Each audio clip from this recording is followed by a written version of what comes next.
And thank everyone for joining this evening. I'm pleased to host today's workshop on college readiness and financial aid, along with the Access College Foundation. As each of you know, earning a college degree remains the surest pathway to financial security and a rewarding career. But getting there shouldn't leave you with a burdensome debt. And that's why today's conversation is so critical in helping you access financial aid and lowering the cost of your degree. In 1965, when President Lyndon Johnson signed the Higher Education Act, he said that it meant a high school senior anywhere in this great land of ours can apply to any college or any university in any of the 50 states and not be turned away because the family is poor. Despite the progress we've made towards that goal, far too many Americans still cannot access a quality post-secondary education. And regrettably, we know that the economic fallout triggered by the COVID-19 pandemic has only exacerbated the challenges for students. In response, Congress passed 3 COVID relief packages, including the American Rescue Plan, that have helped students stay enrolled and provided basic needs like housing and food. Last December, Congress took additional steps to achieve longstanding priorities, such as streamlining the free application for federal student aid, or the FAFSA form, expanding Pell Grant eligibility and increasing award amounts for current recipients, and providing incarcerated students with access to Pell Grants. Now, as you prepare to continue your education after high school, there are several financial aid resources that will help you make college more affordable. Virtually all of them begin with the FAFSA form, the free application for federal student aid. As our panelists will further discuss, it is critical that every student completes the FAFSA form. Completing the FAFSA form unlocks the opportunity to receive federal financial aid, like the Pell Grant, which provides financial aid to low and moderate income students, or the Teach Grant, which assists students seeking a career in education. I also encourage you to explore scholarships and grants offered through state and local community organizations. Taking advantage of every scholarship or grant opportunity, whether it's $500 or $5,000, can help lower the cost of your degree. Now I want to introduce our panelists for tonight's conversation who will help explore these financial aid opportunities. First, Amy Hall, an Access Advisor at Lake Taylor High School; Arthur Kelly, a Program Specialist of the Norfolk Access Team; and Apollos Hall, an Access Advisor with Access College Foundation, who will moderate the rest of the program. Thank you for joining us tonight, and best wishes to all of the students as you complete your high school diplomas and continue your education. Apollos, take it over. Thank you so much for those kind words, Congressman Scott, and I can't tell you how much we believe in everything you just said. What we are getting ready to do, like you said, is go over the how to file the FAFSA, and we're going to go ahead and dive into that. I'm going to actually turn it over to Mr. Arthur Kelly, who is going to start us out on this process. Mr. Kelly, I'm turning it over to you now. Okay, thank you so much, Apollos, and good evening, ladies and gentlemen.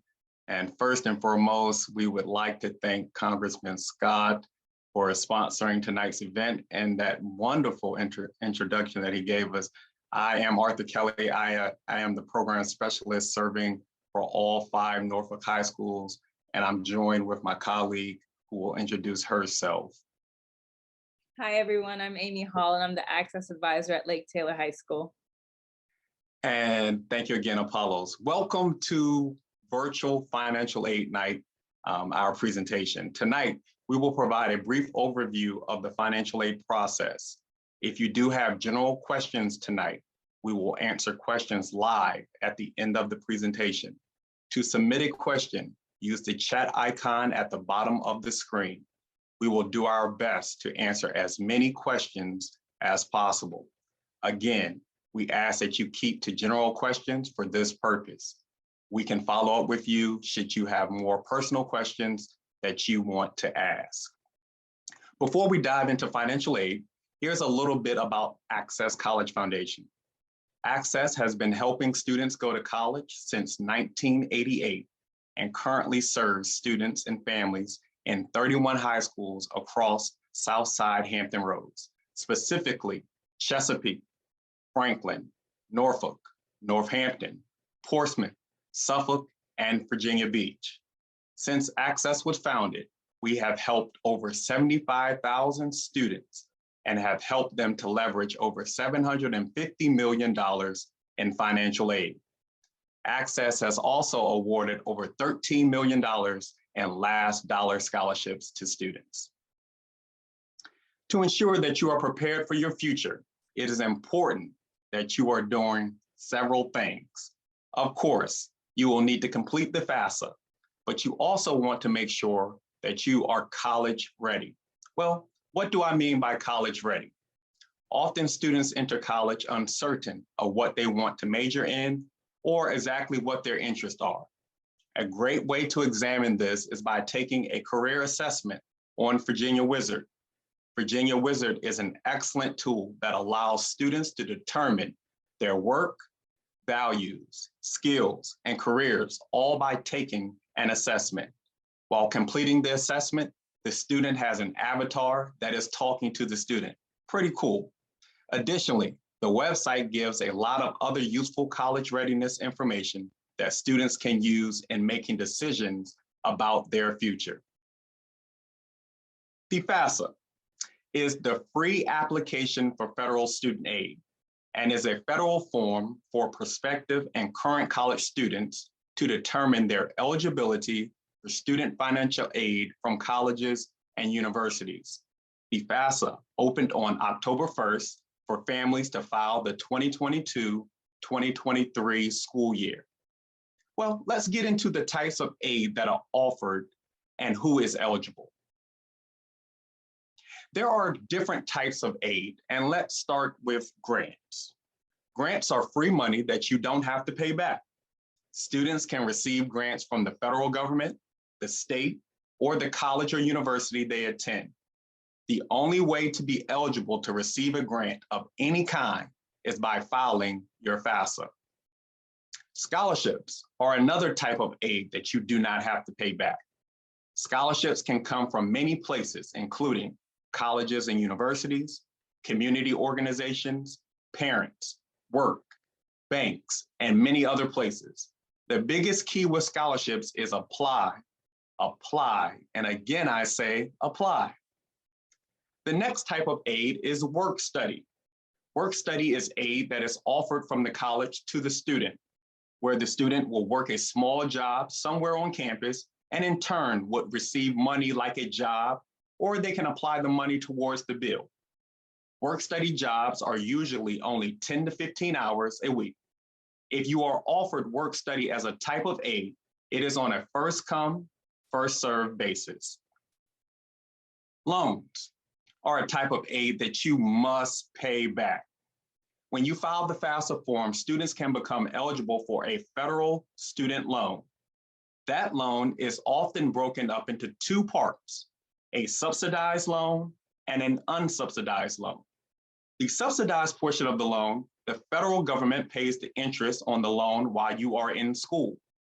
The unsubsidized portion of the loan, interest is accruing on that loan while the student is in school. The biggest key with student loans is to only borrow what you need. By filing the FAFSA form, it does not automatically give you a student loan. It is still something that you would have to sign for. It is important to note that when you file your FAFSA form, your loan debt will be tracked.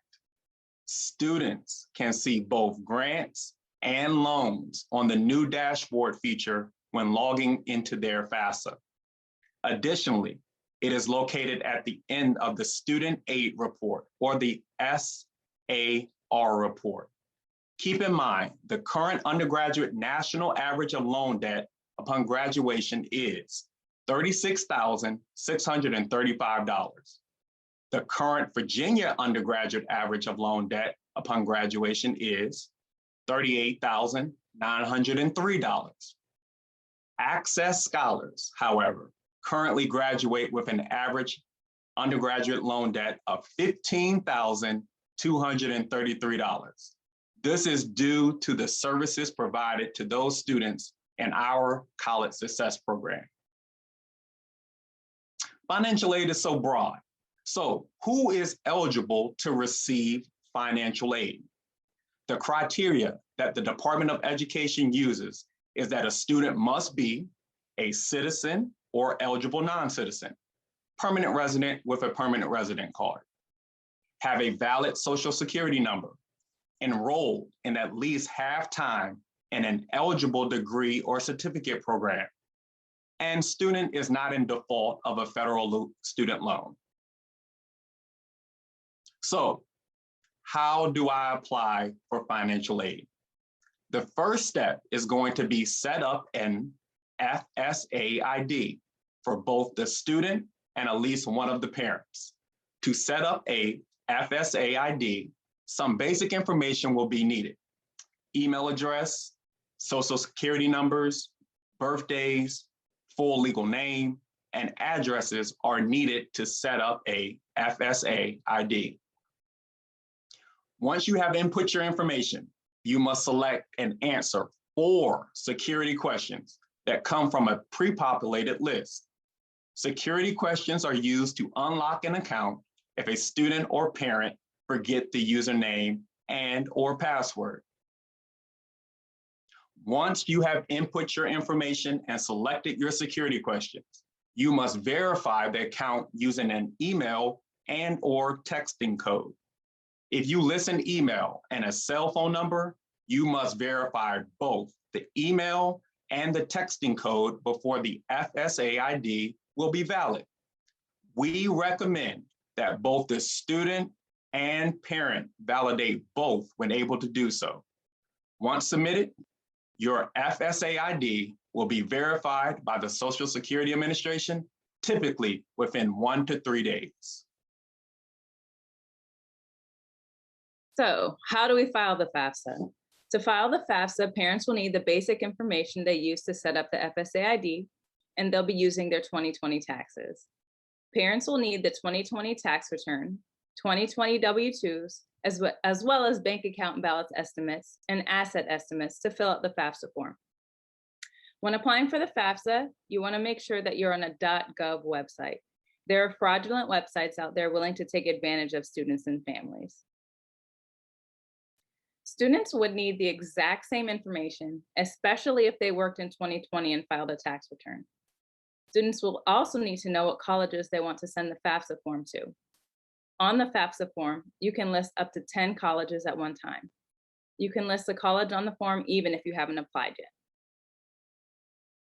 Now, there are a couple of important dates with the FAFSA. The FAFSA opened up on October 1st, so it's available now for families to file. If you're located on the south side of Hampton Roads, Access Advisors are ready to help you file. So make sure you reach out to them and get an appointment to file the FAFSA. If you're located on the peninsula, you can connect with resources located in your building, such as college and career coaches, graduation specialists, and scholarship chairs who might be available to assist with this process. The second important dates are priority filing deadlines. Most colleges have a priority filing deadline, and students who file their FAFSA by that date get priority financial aid, which includes the most federal gift aid and the most state financial aid. Because financial aid is awarded on a first-come, first-served basis, it's critical that you meet priority deadlines because colleges exhaust the amount of federal and state gift aid early. Students who file after the priority deadlines get the money that's left over. In Virginia, some priority deadlines are as early as November 1st. So what happens once you sign and submit your FAFSA? Once you file the FAFSA form, it goes to the Department of Education to get processed. The student will receive the student aid report, which is a line-by-line summary of the FAFSA. And the other item that's generated is an EFC, or an expected family contribution. The EFC is a number that the Department of Education says your family can pay for 1 year of college based off of the tax information and other factors that are included in your FAFSA form. Once the Department of Education has processed the FAFSA, it gets sent to all of the colleges that you listed on the form. The EFC is used by the colleges to determine the amount of financial need that you have for the college and the corresponding financial aid for which you qualify for. Once the college has received and processed your FAFSA form, they will then generate you a financial aid award letter that will give you a breakdown of the aid you have qualified for and a breakdown of all costs for the year, usually broken down by semester. Award letters are typically available in early spring. So let's go over some of the key factors that make up those award letters that we just mentioned.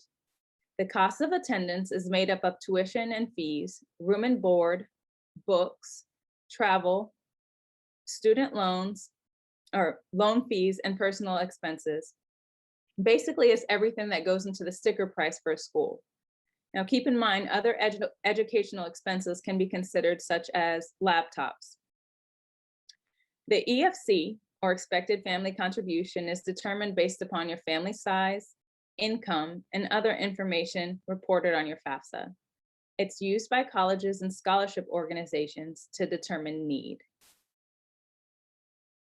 So, once the EFC is subtracted out of the cost of attendance, if the need exceeds 0, then you qualify for need-based aid.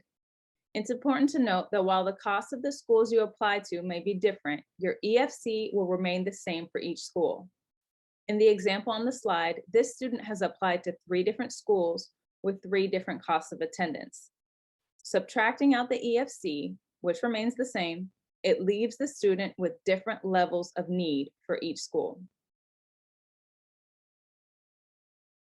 You'd be surprised at how many errors are made on the FAFSA each year. Because an error can delay an award for up to 6 weeks, it's vital to avoid the errors. Some of the most common ones are using the wrong Social Security number and not using your full legal name. Now, that's a lot of information and a lot of steps and precise things that are needed. Make sure you file the FAFSA beginning October 1st of your senior year and every year that you're enrolled in college. It's important to search for scholarships even after graduating from high school. Keep copies of everything. Use the financial aid officer at your college as a resource. And if you're located on the south side of Hampton Roads, please reach out and connect with your access advisor. If you're located on the peninsula, you can connect with the resources located in your building, such as college and career coaches, graduation specialists, and scholarship chairs. Scholarships are a big part of senior year and can really cut down on the cost of attendance that we talked about earlier. Scholarships are free money that you don't have to pay back. Apply for as many as you're eligible for. Scholarships can just be for about any criteria: college major, parents in the military, or other specific line of work, GPAs, or essay contests. Scholarships can be need-based as well. We understand that every family situation is unique and different. Remember, if you're located on the south side of Hampton Roads, please reach out and connect with your access advisor and schedule an appointment as soon as possible to file that FAFSA form. If you're located on the peninsula, you can connect with the resources located in your building: college career coaches, graduation specialists, and scholarship chairs. We'll leave this contact page up for about 10 minutes so everyone has a chance to get their information. At this time, we'll have Apollos Hall who'll jump in and assist in moderating the general questions for us, the presenters, that have been presented through chat. Thank you all very, very much. Thank you, Arthur and Amy, for that wonderful presentation. And I do just want everyone to keep in mind that we at Access, we service Southside schools. However, just remember that this information is pertinent to students everywhere, all over Virginia, all over the country. So I just wanted everybody to keep that in mind. The chat is now open. We would love to hear any and all questions. Please do not think that any question is a silly question, because the question that you have, I'm sure a lot of other people have those same questions. So the chat is now open for questions. All right, so first question, I'm gonna send this question out to Mr. Arthur Kelly. Question is this, and this is a really good question, thank you. What if the IRS tool does not allow you to pull up taxes? What do you do then? Thank you so much for that question, and thank you, Apollos.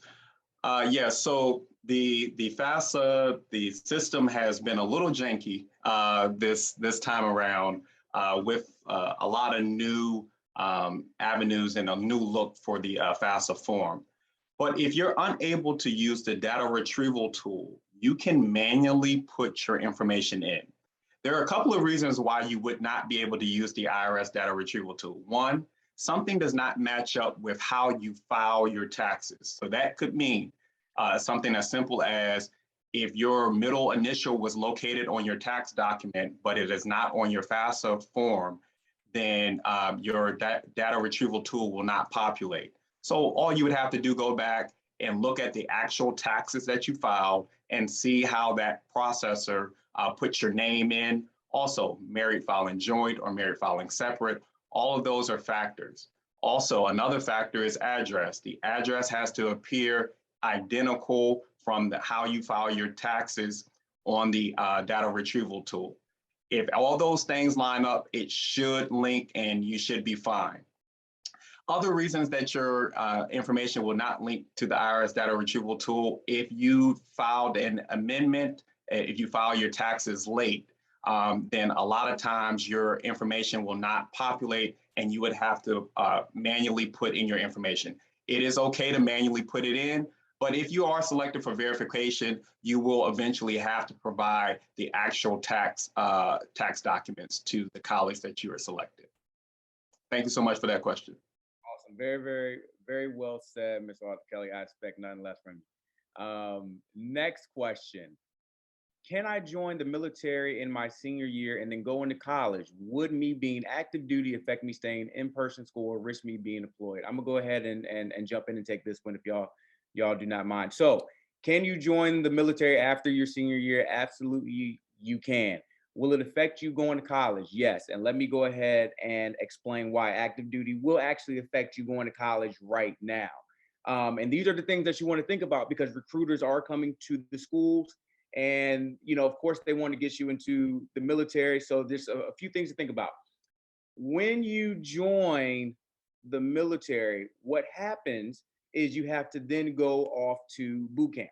Now, there's never really a certain date for boot camp. So let's say that you join the military, you graduate in June, your boot camp is not actually until January. So now you've already missed pretty much an entire semester. Your boot camp starts in January. That boot camp, depending on what branch, let's say 8 weeks for the Navy. So your boot camp is now 8 weeks. That's January to, let's say, March. And then from there, you have to go to A school. A school depends on what rating you go in. Are you going in as a machinist mate or engineer? Are you working on the flight deck? All aviation. So all of these things are important because they can range from 3 months to actually 2 years, right? So let's say that yours is 2 years. Let's say you're interested in aviation and you have to go for 1 or 2 years.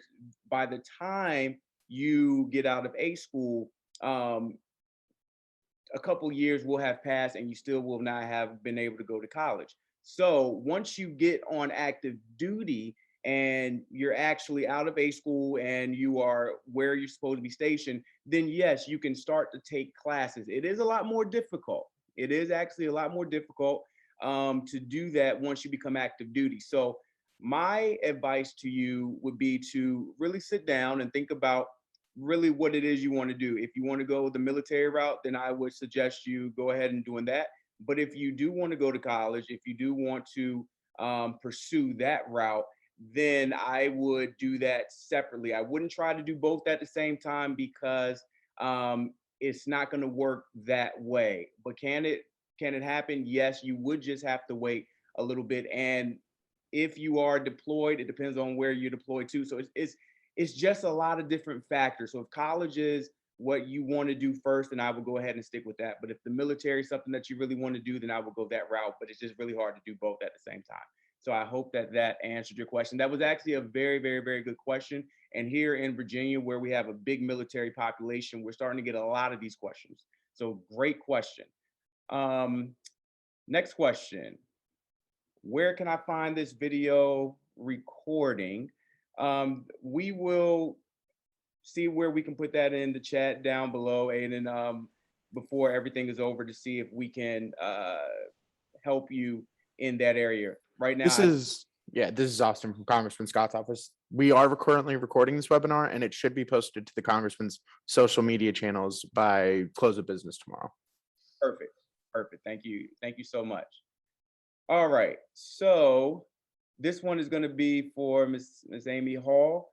What if your 2021 income has changed from your 2020 information that you filed your FAFSA? Will this affect the amount of money your child will receive?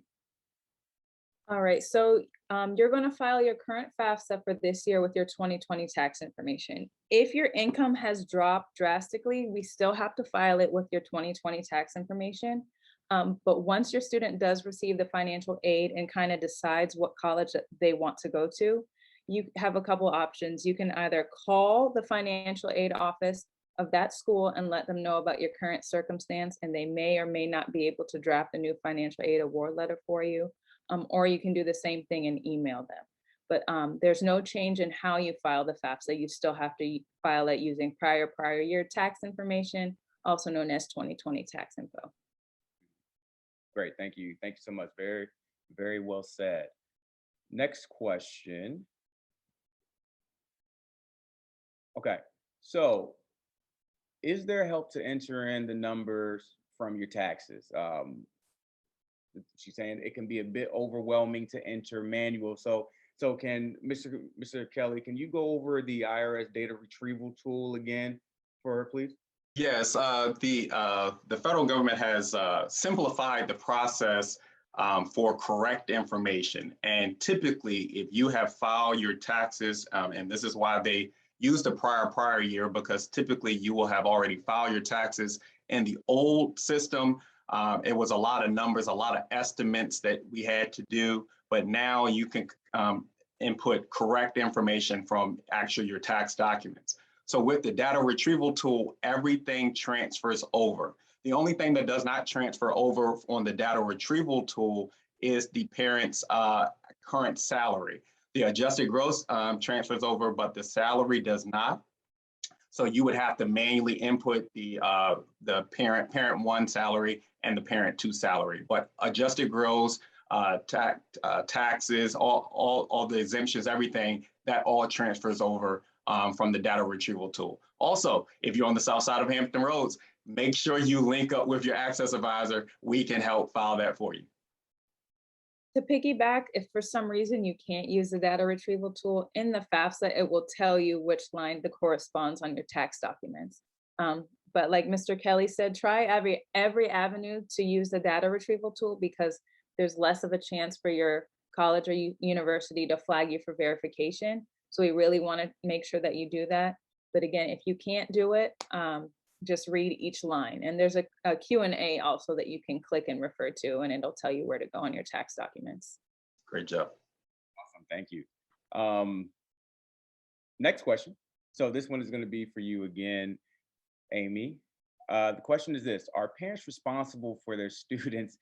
This is a question that we get a lot. So parents and students, if you're up here, I definitely need y'all to listen up. Are parents responsible for their students' educational loans? All right, so students who are listening, I want you to be very, very aware that when you file the FAFSA and take out student loans that are offered from your college or university, that it is your responsibility to pay back these student loans. Parents, it would only be your responsibility if you took out what's called a Parent Plus loan, which you can find more information about later or through the FAFSA website as well. So again, students, if you take out the student loan, it's your responsibility to pay back. Parents, if you take out another loan, the Parent Plus, it is then your responsibility to pay back. Perfect. So students, if you're up there, I hope you heard that. And parents, I know that y'all like that answer. I'm going to explain this real quick, the Teach grant, just because I've been getting a lot of questions about that. And since it's up there, I want to go ahead and just touch on it a little bit. It's a grant that's a little bit different from other grants.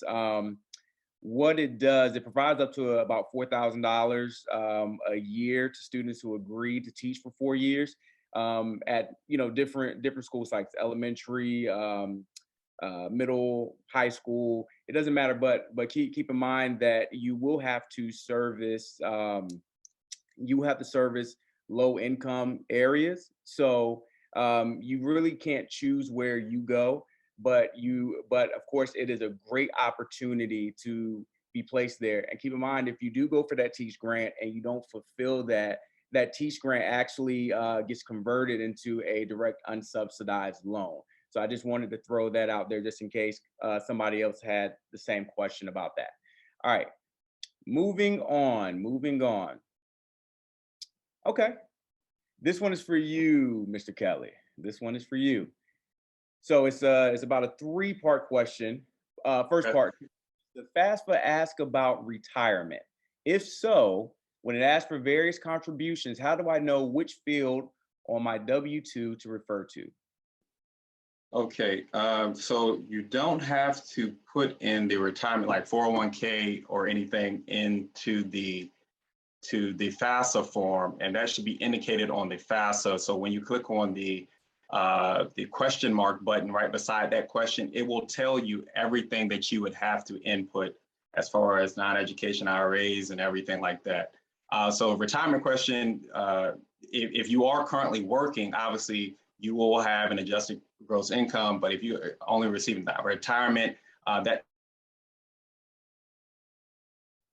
typically does not have to go into the FAFSA. If you are prior military and you have disability, that information does actually go in the FAFSA, but non-education IRAs and Virginia retirement does go on. I can't remember the number, but all that information is indicated on the FAFSA. And one way that you could do it, if you log on to FAFSA.ed.gov,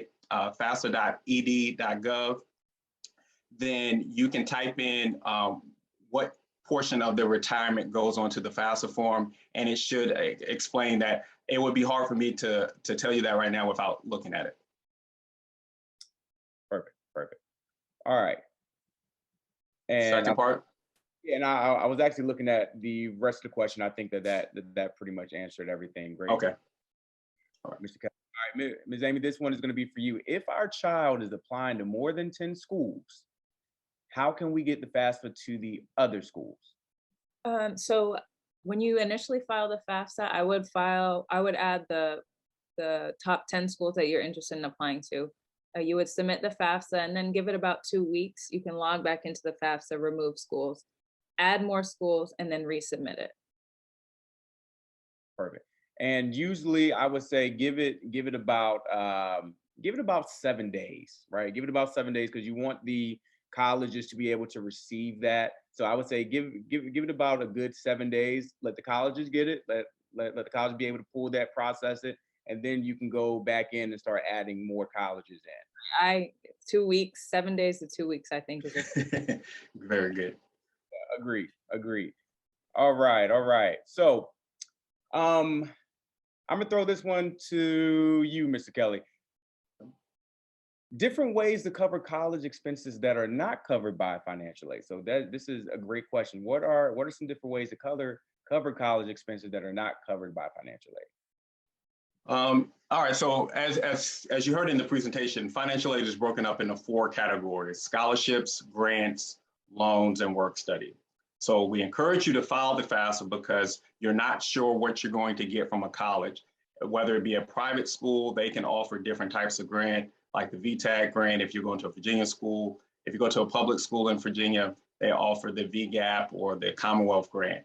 But also athletic scholarships and academic or music scholarships, all are predicated on filing the FAFSA as well. So you want to make sure you file the FAFSA. But in addition to that, you want to apply for as many scholarships as you can. Some of you are in schools that have 4x4 schedules. So the way that I tell my students is to treat applying for scholarships like a 5th class. Treat applying scholarships like it's homework, like it's your next class, because a lot of money goes untapped. And I know that's like a cliche statement, but it really, really does. It really goes untapped. So make sure that you apply to as many scholarships as possible. And one trick about applying to scholarships, you can go to different school district scholarship websites. A lot of districts have scholarship portals. that you can utilize. You might even see scholarships that you didn't see offered through your school portal. So visit multiple school districts portals. Also, there are things like the Virginia 529 savings plan, the Gerber Life. There are many other savings plans, the GI Bill. So there are a lot of other financiers that are out there, but you just have to find out, and you have to have these conversations with your family. A lot of times I talk to students and they didn't know if their parent had a savings plan for them. They don't know if their parent has a GI Bill for them. But these are the moments where you sit down with your family, tell them what you want to do, where you want to go, and then see if you can make that happen. Because yes, we can apply there, but we have to pay for it. College is not free. So your education is free up at the end of 12th grade. Now you have to start paying for that education. So I encourage you to sit down with your family to see what avenues, applying for scholarships through your church, through banks, through the Masons, through the Elks, through the Eastern Stars, through United Way. There are so many scholarships, Coca-Cola, Ron Brown. There are so many scholarships, the Tim Reed, Daphne Reed. There are a lot of scholarships out there for you to apply to, and all you have to do is apply. I'm sorry, I just lost my breath talking about it. Those are so many amazing scholarship websites. And whenever students come into my office, I let them know that scholarship searching is really a numbers game. I'll have students come in proud that they applied to 1 or 2 scholarships. And statistically, if you apply to 1 or 2 scholarships, the chances of you getting them are really low. It's a numbers game. So if you apply to between 20 and 30 scholarships, the chances of you getting between 1 and 5 jumps up. So again, just like in the presentation, when Arthur said apply, apply, apply, literally all you have to sit down and apply to anything and everything that you fall within that scholarship criteria. Amy, thank you for that. And Apollos, it looks like we tag team preaching here, so I'm just going to have to jump back in. We're doing a trial sermon. But I do want to encourage you guys that your local community college, too, have that as a viable option, whether it be Thomas Nelson on the Peninsula, TCC on this side, J. Sargent Reynolds, anywhere. Because TCC and the community college system, the VCCS, has the articulation agreement with every Virginia college. So that means, and you have to listen to this carefully, that means if you typically do 2 years at the community college following a degree plan, you will only have 2 more years left at a university. So that means you get your associate's degree coming out, and then you only have 2 more years to complete your bachelor's degree. You come away with 2 degrees, and I assure you it costs a lot less. Now, a student that attends a university and only does 2 years, they're going to be considered a college dropout. If you do 2 years at the community college, you're going to actually get an associate's degree. Now, I'm not saying that you have to go, but have that as a viable option when it comes to cost, because if you qualify for the Pell Grant, that pretty much covers the cost of the community college. It does. Absolutely. Very well said. All right. So moving on to the next one. Question. Is it better to go out of state or in-state college? Is it better to go out of state for school or stay in state for school? And does your financial situation matter? I know this is something that all 3 of us can touch on. Something that everyone should remember about this is states, in-state is gonna always give you the most money. So the question is, well, why is in-state gonna give you the most money? Well, it's because they want you to work here, right? So the goal of the state is for the high school students to go to the colleges within the state, and therefore the majority of the time, the college that you go to, with whatever that state is, you usually stay there and you work there.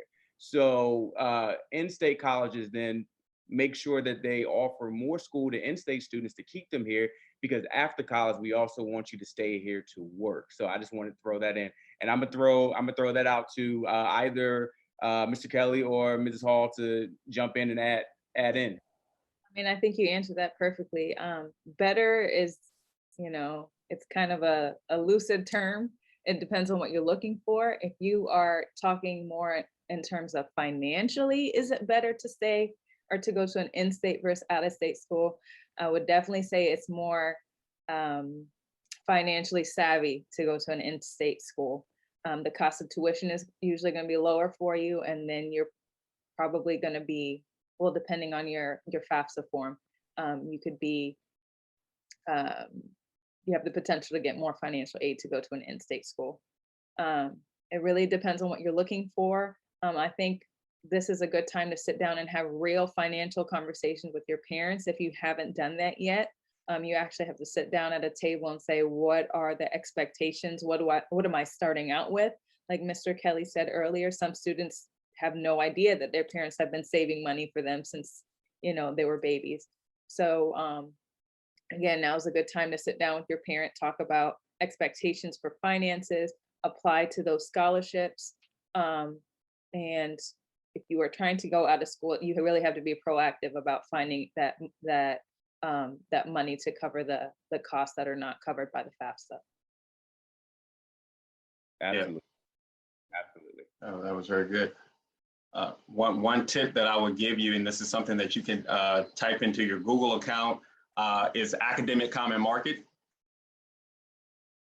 Academic Common Market is, oh, okay.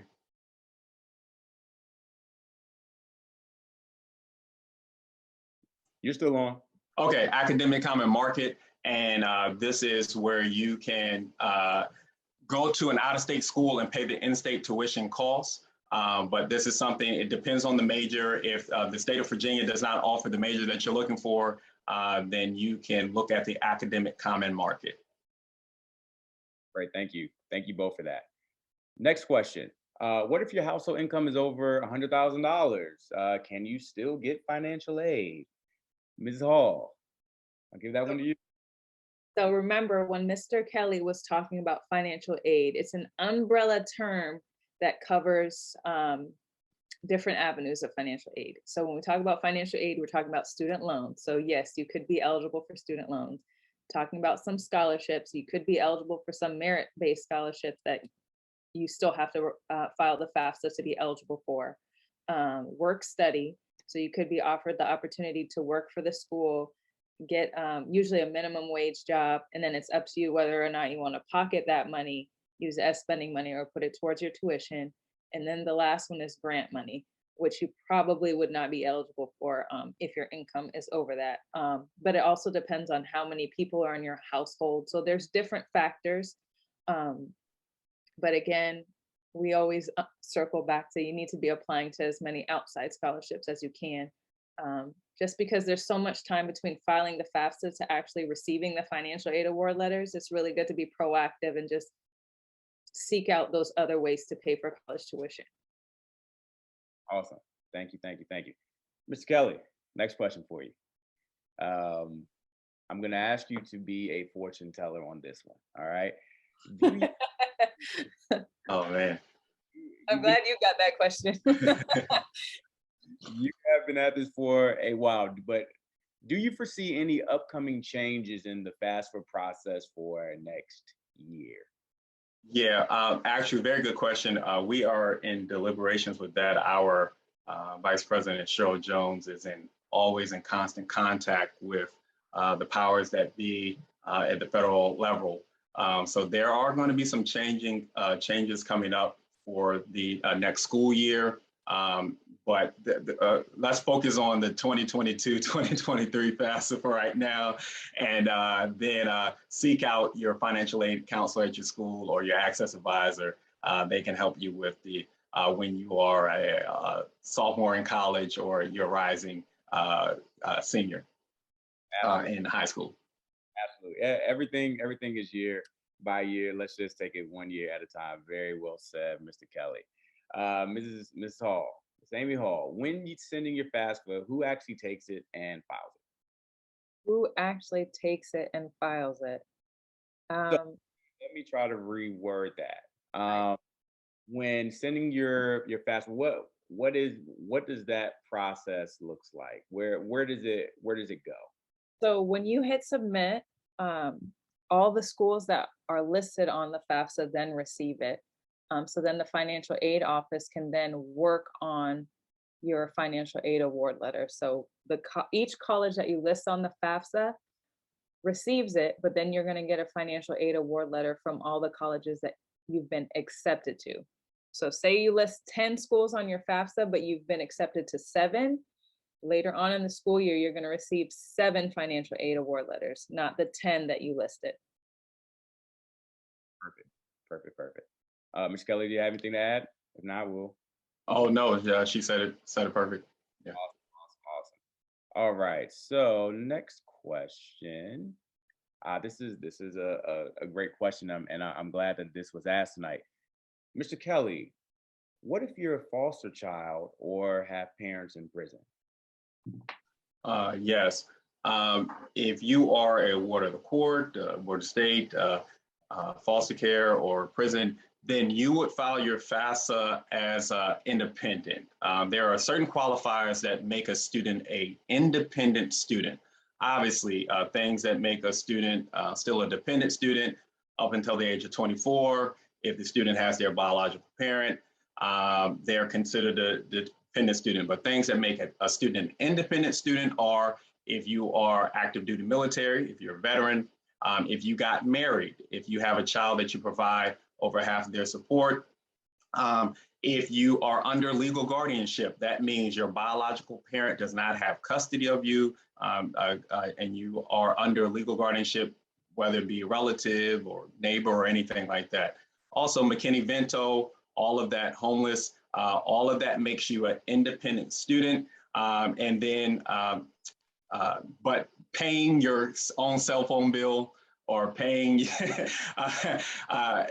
taking care of a bill does not make you a independent student unless you meet those qualifiers. So you will need your parents' information if you do not qualify for any of that. But as far as foster care, ward of the court, and ward of state, all of that makes you an independent student. And all you would have to put on your FAFSA is your information. You would have to provide the college, whoever requests that information from you, will need some documentation, and that can easily be found with your head of guidance or the court. And then, Mr. Kelly, did you mention if the student has a child, they're also an independent? Yes, that's correct. So since we're on the subject of independent student, can we also talk about the difference, Mr. Kelly or Ms. Hall, the difference in finances once they actually are found to be so?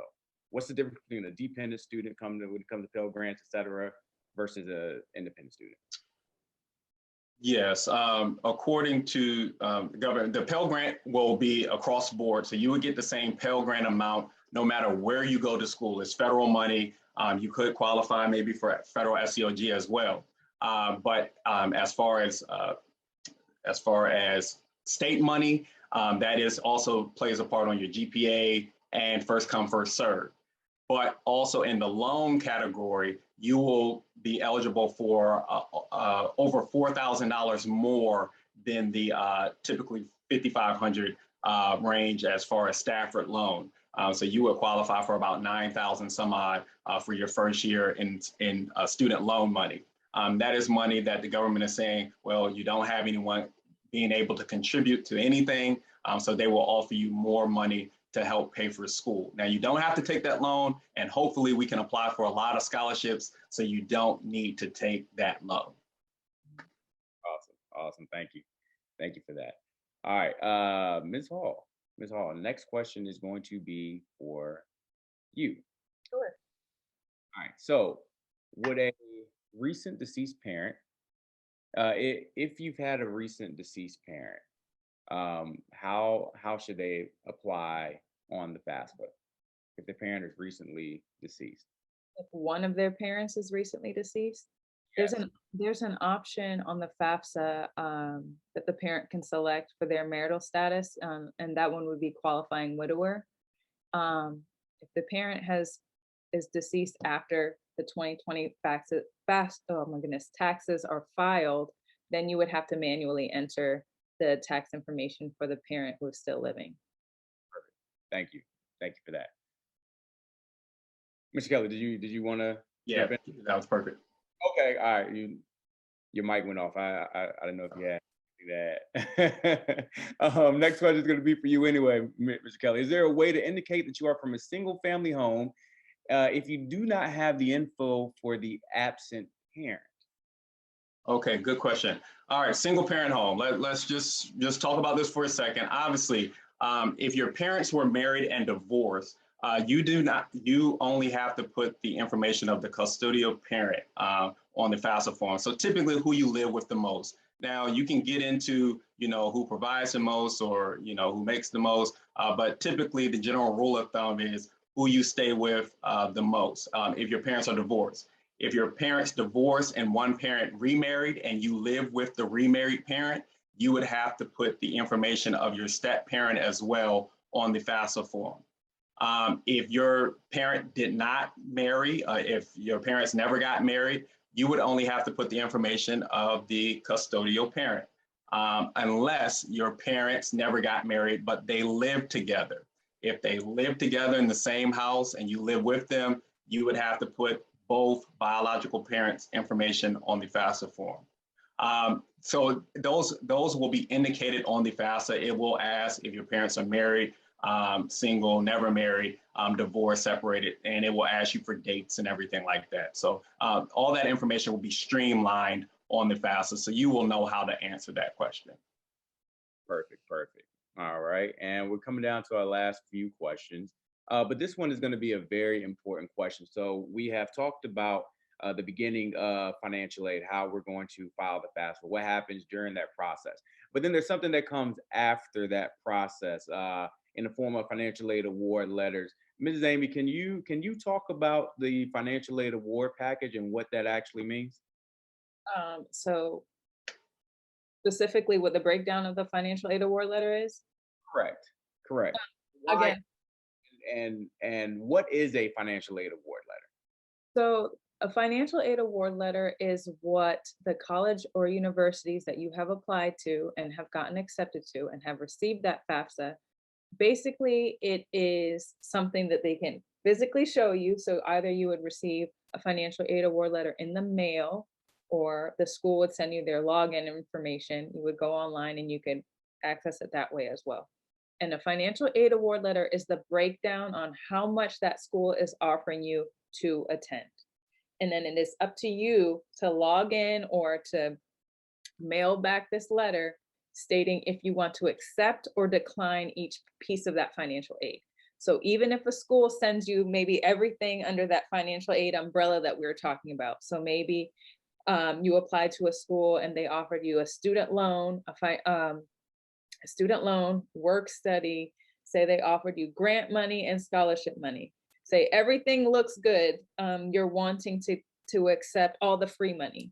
And say you've applied to all the outside scholarships that me and Mr. Kelly and Mr. Hall have been encouraging you to do so. So you don't need to accept that financial aid or that student loan. You can actually decline that piece of the financial aid. So you can say, no, I don't want the student loan, but yes, I would like the grant money. Yes, I would like the scholarship money. And yes, I would like that work study opportunity. All right. Awesome. Now this question wasn't asked, but I know that everybody is going to be receiving that financial aid award letter. So Ms. Kelly, I do want to ask you this.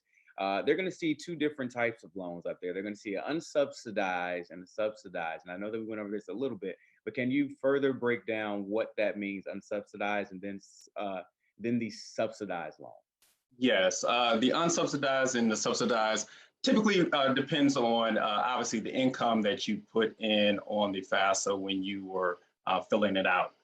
Students who are subsidized eligible, that means interest does not accrue while you're in school. So what that means is if I borrow $3,000, a one-time $3,000 loan, and I pay that loan back before 6 months after I graduate, I only have to pay $3,000 back. If I start paying that loan back after 6 months after I graduate, interest will start accruing on that loan. The unsubsidized portion of the loan, interest actually accrues while you are in school. So if you borrow $3,000 and you only borrow $3,000 for the 4 years that you're in school, well, when you get your bill, it might be $3,600 because interest will have accrued on that loan while you're in school. All the interest rates are on the federal government website. So typically it won't be extra $600, but you need to check out what the interest rate is for that unsubsidized loan. Now, I just want to say that everybody that fills out the FAFSA form, If you qualify as far as you have your social and you're a US citizen, you have no default loan, you should be offered a student loan. Now, some of you might just be offered a unsubsidized loan. And then some of you will be offered a subsidized portion and an unsubsidized portion of the loan. So you just have to take that in consideration and obviously have this conversation with your family on whether you need to take the loan or to decline the loan, and make sure that you are understanding that in order to get this money, you have to sign a promissory note, and you also have to go through loan entrance counseling. Perfect. Thank you so much.